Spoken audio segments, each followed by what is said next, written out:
Did you know that you could clean your fabric cutting mats? Let me show you how. Alrighty guys, so I use my cutting mats for my Silhouette Cameo, but it's the exact same mats that you can use on a Cricut machine too.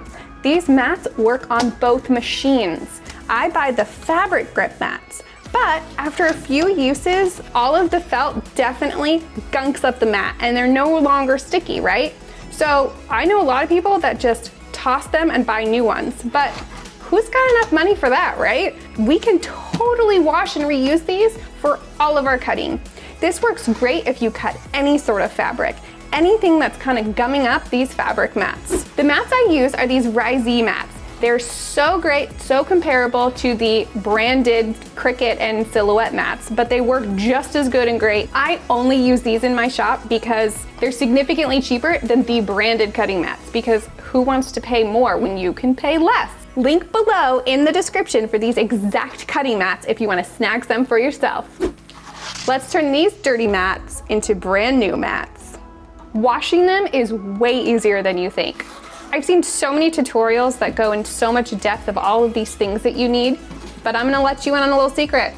One tool, and it's a sponge. I have my dedicated sponge for cleaning my mats, and as you can see, I have a ton of felt fibers that are just stuck to it. But truth be told, I've cleaned these with my hands too. The sponge just helps pick up some extra fibers along the way too. So, let's get some warm water going. You don't want it too hot, just warm. And you just take your sponge and just lightly scrub all of the fibers off your mat. Super easy peasy. I love the 18 by 24 mats because you get a little bit more cutting area, so that way you can double down and you get more sticky area and less time to clean. I just keep going until all the fibers are gone. Give it a little bit of a rinse. And voila, clean cutting mat.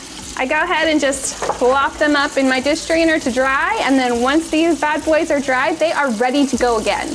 Another tidbit, guys, is that you can only use this cleaning method on the fabric or light grip cutting mats. If you try to use this on your regular grip, heavy sticky or light sticky mats, you can actually scrub off the sticky material and then your mats are pretty much useless at that point. So be sure to only use this technique on your FabricGrip mats. All right, well, I'm gonna go ahead and finish cleaning up all of these mats because I have quite the stack over here. Make sure you hit that like button. It helps our channel out so much more than you think. And be sure to subscribe if you wanna see more videos because we have a lot more content coming. All right, guys, it's been fun, but I gotta get back to work cleaning all the rest of my cutting mats.